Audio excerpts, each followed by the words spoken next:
오늘 이 시간 우리가 함께 나눈 말씀의 제목을 따라해 보시겠습니다. 마침표와 쉼표. 마침표와 쉼표. 여러분, 마침표와 쉼표의 차이점을 알고 계십니까? 마침표는 문장의 끝부분에 위치해 있어 가지고 더 이상 흘러갈 이야기가 없다, 이 말은 다 끝났다는 의미의 마침표를 찍습니다. 그런데 쉼표는 어떤 의미입니까? 끝난 게 아니라 그 다음에 펼쳐질 이야기가 있다라는 거예요. 제가 존경하는 목사님이 해주신 이야기가 있습니다. 그게 뭐냐면은, 기다리면은 이삭이고 기다리지 않으면 이스마엘이라고 하셨어요. 다시 한번 말씀드릴게요. 기다리면은 이삭이고 기다리지 않으면 이스마엘. 우리들에게 큰 울림을 주는 말씀인 것 같습니다. 하나님은 아브라함에게 내 자손이 하늘의 별과 같이 많아질 것이라는 엄청난 비전을 주셨습니다. 그런데 문제는 무엇이냐면은, 우리가 하나님으로부터 엄청난 비전을 받았지만, 말씀을 받았지만, 예수 그리스도를 구주로 영접하여 하나님의 자녀가 되었지만, 현실에서는 아무런 일도 일어나지 않는다는 것이 문제입니다. 여러분, 이스라엘 백성들의 출애굽 여정 가운데 첫 번째 관문은 홍해를 건너는 것이었습니다. 그리고 40년간의 광야 생활을 거치고 마지막에 요단강을 건너는 것으로 마무리되었습니다. 공통점이 맞습니다. 홍해를 건넜다, 요단강을 건넜다. 둘 다 하나님의 은혜로 건넌 줄 믿습니다. 그런데 여러분, 차이점은 무엇이냐면요, 홍해를 건널 때 이스라엘 백성들이 할 일은 아무것도 없었습니다. 제가 출애굽기 14장 14절 말씀 읽어드리겠습니다. 야훼께서 너희를 위하여 싸우시리니 너희는 가만히 있을지어다. 여러분, 우리들의 삶에는 홍해와 같은 기적이 있습니다. 이런 간증 한번 들어보셨습니까? 기도했더니 오랜 병에서 치유함을 받고 2시까지 5억이 필요한데 그날 오전까지 희망이 없다가 주의 전에 나와서 식음을 전폐하고 열심히 부르짖고 부르짖었더니 정확히 1시 59분에 어떤 분이 5억을 입금해 주시는 겁니다. 이런 간증 들어보셨습니까? 근데 꼭 이런 분들은 뒤에 한마디를 더 붙이시더라고요. 그때 5억이 아니라 10억을 구했어야 했는데. 여러분, 이런 것들이 홍해를 가른 기적입니다. 그런데 이런 기적보다는 끝까지 안 채워지는 경우가 더 많습니다. 사실 홍해가 갈라지는 기적보다는 요단강처럼 아무리 하나님께 구해도 몸부림쳐도 그때 당시가 우기였기 때문에 요단강이 갈라지기는커녕 오히려 범람하는 것 같은 이런 현실이 우리의 삶에 더 많이 있습니다. 그래서 많은 사람들이 현실을 바라보면서 하나님의 말씀을 포기하고 비전을 포기하고 기도를 포기하며 예배를 포기합니다. 또한 조급하고 불안해합니다. 오늘 본문의 말씀에 등장하는 아브라함과 사레를 보면은 불안하고 조급한 마음에 그만 잘못된 방법을 택하게 됩니다. 아브라함과 사레 둘 중에 먼저 움직인 것은 사레였습니다. 자식이 없어서 고뇌하는 남편을 보면서 그녀는 속으로 얼마나 마음이 탁했습니까? 우리 창세기 16장 2절 말씀 함께 읽어보겠습니다. 아브라함에게 이르되 야훼께서 내 출산을 허락하지 아니하셨으니 원하건대 내 여종에게 들어가라. 내가 혹 그로 말미암아 자녀를 얻을까 하노라 하매 아브라함이 사레의 말을 들으니라. 솔직히 사레는 아기가 안 생기는 것에 대해서 하나님을 원망하는 마음, 하나님께 섭섭한 마음이 있었던 것 같습니다. 사레는 아예 하나님이 아기를 안 주시기로 한 것처럼 말하면서 자신의 미래도 절망이라고 성급하게 결론을 내리고 있습니다. 자기 마음대로 자기 인생의 마침표를 찍어버린 것입니다. 그러나 하나님의 역사는 마침표가 아니라 쉼표임을 믿습니다. 지금은 아기가 없으나 곧 아기가 생길 거라는 거예요. 하나님은 사라에게 아기를 안 주신 것이 아니라 아직 주시지 않은 것입니다. 안 주신 것과 아예 주시지 않는 것은 엄청난 차이가 있습니다. 사라가 잠잠히 기도하면서 하나님을 기다렸다면 하나님이 왜 약속하시고 이토록 늦게 주시는지를 깨달을 수 있었을 것입니다. 그러나 사라는 마음이 어려워지니까 자기 나름대로 하나님의 뜻을 해석하기 시작했습니다. 어떻게 해석했냐면은 하나님께서 남편 아브람에게 많은 자손들의 아버지가 될 것이라고 말씀하셨지만 어머니가 반드시 자기여야만 한다는 말씀은 안 하셨지 않은가. 이처럼 사라는 자기 나름대로 하나님의 뜻을 해석하기 시작했습니다. 조급하고 불안한 마음은 하나님의 뜻을 오해하게 만들고요, 진짜 하나님이 아니라 내가 바라고 원하는 현실에 하나님을 맞추게 됩니다. 잘못된 생각을 하고 있는 사라의 눈에 마침 애굽에 갔을 때 데려온 여종 하갈이 눈에 들어옵니다. 여러분, 믿음은 하나님만을 바라보는 것인데 하나님이 아닌 문제를 더 열심히 바라보기 시작하면은 하갈이 눈에 들어오기 시작하는 것입니다. 무엇을 보느냐도 중요하지만 어떤 마음을 가지고 바라보느냐도 중요합니다. 하나님의 비전은 하나님의 때에 하나님의 방법으로 이루어질 줄 믿습니다. 성급하게 인간적인 방법으로 이루려다가 더 큰 시험거리를 만나게 됩니다. 여러분, 세상 기준으로 보면은 사라의 방법은 아무런 문제가 없었습니다. 무슨 말이냐면은 당시 고대 근동사회에서는 아이를 낳아야 하지만 비로소 그 결혼이 완전해진다라고 생각했습니다. 따라서 아이를 못 낳으면은 자기 여종이라도 남편에게 주어서 아기를 낳게 하는 것이 그 시대의 간습이었어요. 그래서 사라는 쉽게 이 방법도 하나님의 뜻일 수 있겠다라고 생각한 것입니다. 하지만 우리가 세상이 아닌 하나님을 의지할 때 하나님의 능력이 나타나고 하나님의 약속이 이루어질 줄 믿습니다. 그런데 우리는 하나님보다는 핸드폰을 더 많이 의지하는 것 같습니다. 예전에는 문제가 생기면은 무조건 하나님 앞에 무릎 꿇고 기도했는데 요즘은 문제가 생기면은 핸드폰을 보면서 검색을 하고 그 문제를 해결해 나갑니다.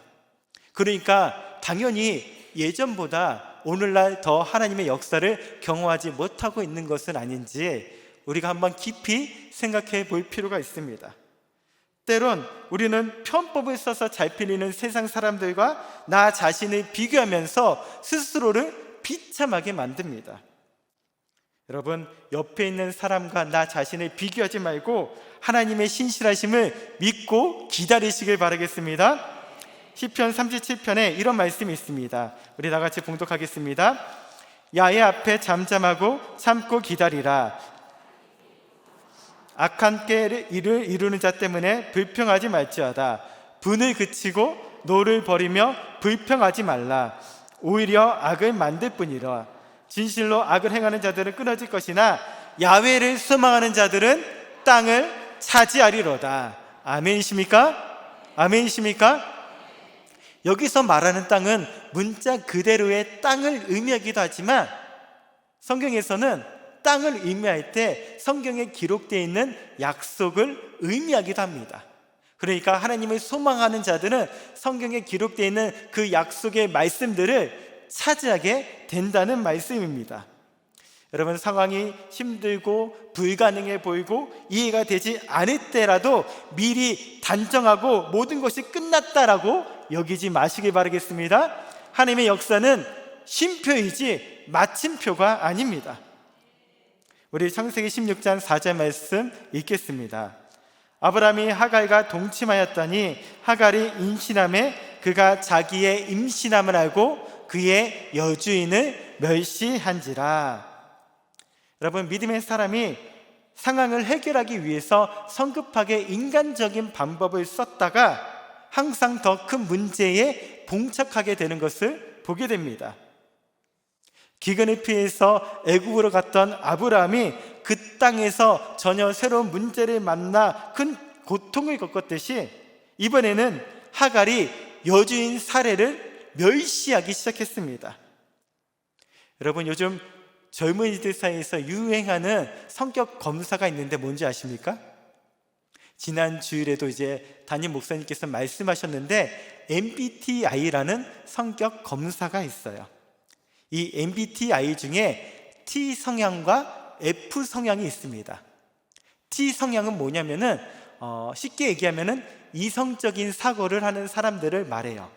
이성적이고 논리적인 사고를 하는 사람들을 T 성향이라고 말합니다.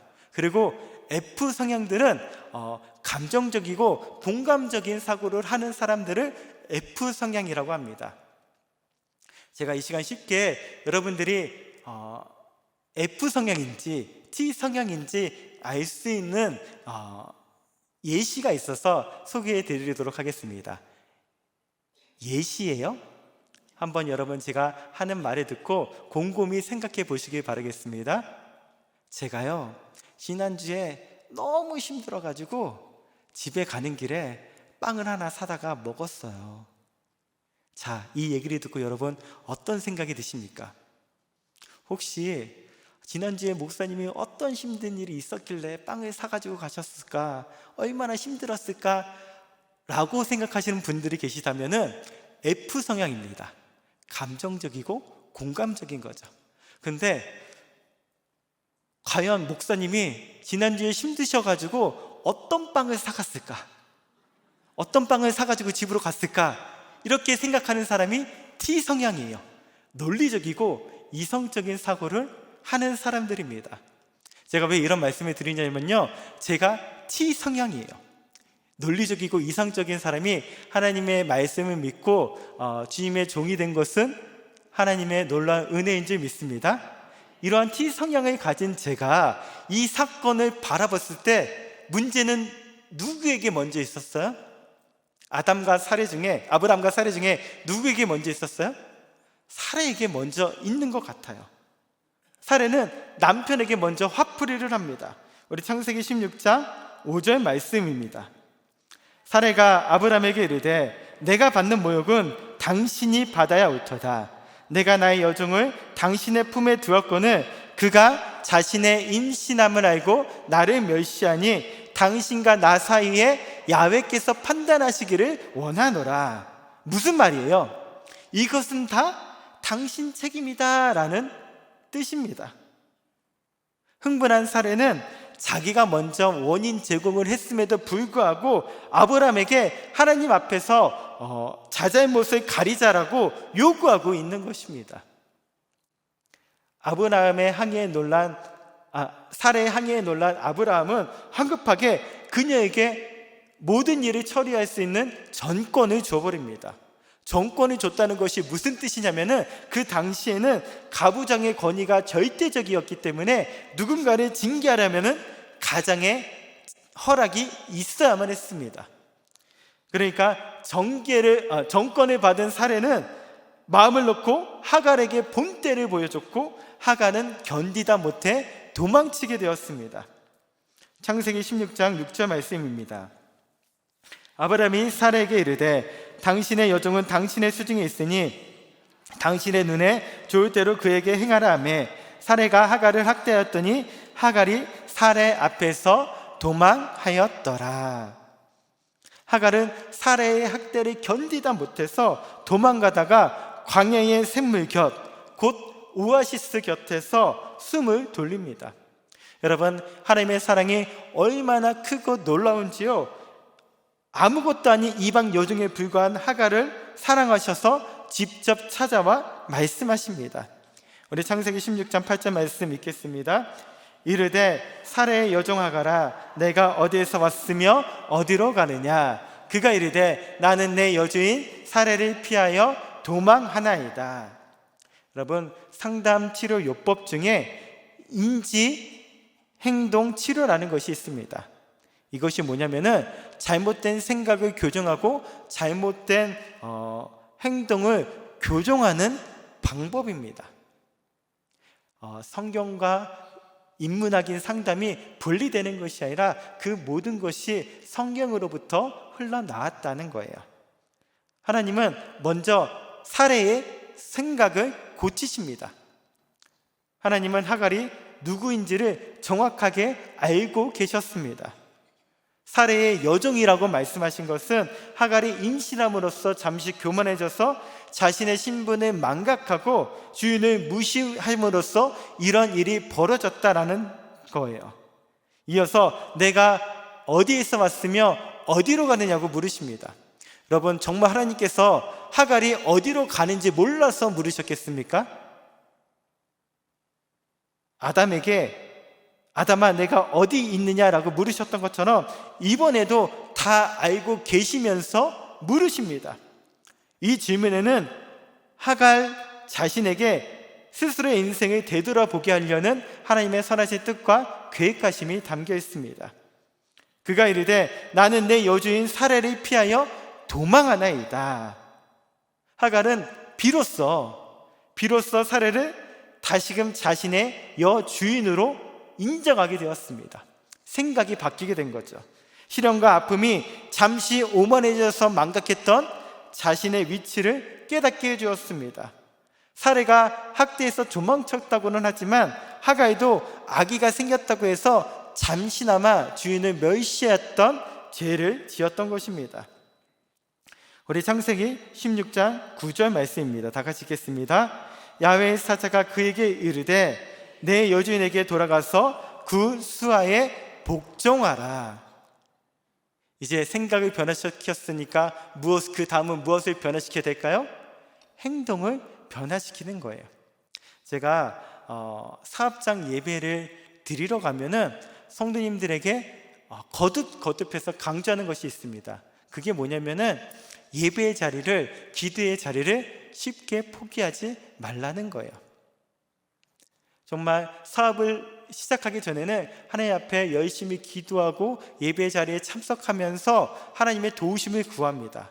그래서 하나님의 은혜로 사업을 시작하게 되고 잘 되어지게 되면은 이제 너무나도 바쁘다 보니까 제일 먼저 포기하는 것이 뭐냐 봤더니 바로 예배의 자리, 기도의 자리를 포기하더라고요. 그래서 그 사업이 힘들어지고 어려워지면은 다시금 내가 하나님 앞에 돌아와야 되는데, 하나님 앞에 회개하고 하나님의 도우심을 구해야 되는데 어떤 기전이 일어나냐면은 하나님을 원망하고 불평하는 경우가 너무나도 많습니다. 심지어는 교회를 떠나기까지 해요. 그래서 사업장을 오픈하는 분한테 힘들고 어려울지라도 바쁠지라도 예배의 자리, 기도의 자리를 꼭 놓치지 말라고 강조합니다. 여러분, 이처럼 하나님의 사람은 현실이 힘들다고 해서 함부로 도망치면 안 될 줄 믿습니다.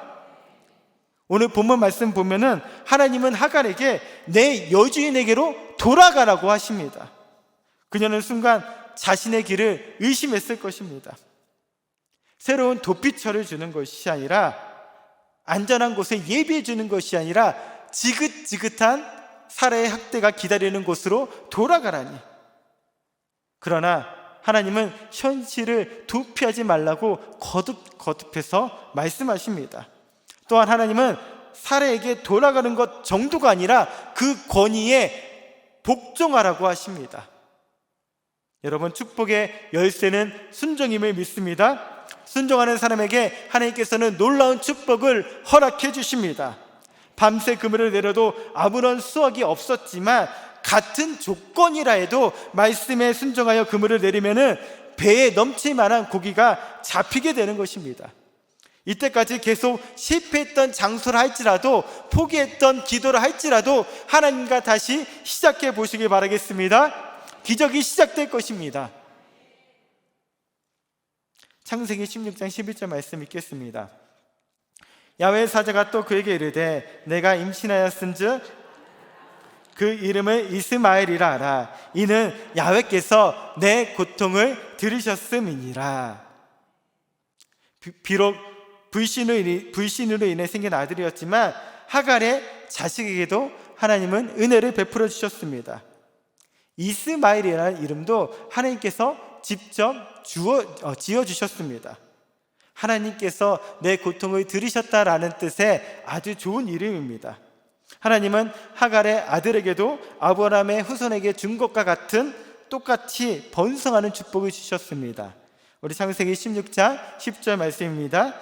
야훼의 사자가 또 그에게 이르되 내가 내 씨를 크게 번성하여 그 수가 셀 수 없게 하리라. 여러분, 약속의 자녀가 아닐지라도 하나님의 말씀에 순종하면 축복을 받게 되는 것입니다. 물론 이스마엘 자손의 인생은 아브라함의 아들 이삭의 자손의 인생처럼 영적으로 충만한 인생이 아니었습니다. 우리 창세기 16장 12절 말씀 읽겠습니다. 그의 손이 모든 사람을 치겠고 모든 사람의 손이 그를 치치며 그가 모든 형제와 대항해서 살리라 하니라. 여러분, 이스마엘 후손들은 들나귀처럼 고집이 세고 완고하며 끈질기고 드센 성격을 가질 것과 그로 인해서 끊임없이 이웃과 불화할 것을 예언한 말씀입니다. 여러분, 성경의 역사에서부터 현대에 이르기까지 이스마엘 후손, 지금의 아랑 민족은 끊임없는 전쟁의 역사를 살았습니다. 지금도 이스마엘과 팔레스타인은 전쟁을 벌이고 있지 않습니까? 여러분, 우리는 지금 성경의 역사를 살고 있는 줄 믿습니다. 하나님은 성경에만 기록되어 있는 하나님이 아니라 지금도 살아 역사하셔서 우리들의 삶 가운데 크신 능력과 기적과 역사를 베풀어 주시는 전지전능하신 하나님이신 줄 믿습니다. 여러분, 말씀의 결론을 맺도록 하겠습니다. 하나님의 사랑은 우리의 실패보다 큽니다. 비록 사례가 자신의 인생은 끝이라고 생각하고 무리수로 인해서 문제가 생겼지만 하나님은 문제의 불씨는 하갈과 그녀의 아들 이스마엘에게도 은혜를 베풀어 주셨습니다. 우리의 실수와 부족함으로 인해 생긴 상황에서도 하나님의 은혜는 변함없이 부어지는 줄 믿습니다. 여러분, 어떤 문제를 지금 포기하고 계십니까? 하나님으로부터 말씀을 받았지만, 비전을 받았지만 눈에 보이는 것이 없고 현실에 손에 잡히는 것이 없다고 해서 포기하고 내려오는 문제들이 있습니까? 여러분, 주님과 다시 한번 시작해 보시길 바라겠습니다. 주님의 말씀 붙잡고 기도하시길 바라겠습니다. 그럴 때 기적이 시작될 것입니다. 하나님께서 우리의 삶에 놀라운 역사를 이루실 것입니다. 그 하나님의 놀라운 은혜와 역사를, 그 축복을 날마다 경험하는 저와 여러분들 되시기를 주님의 이름으로 축원드립니다.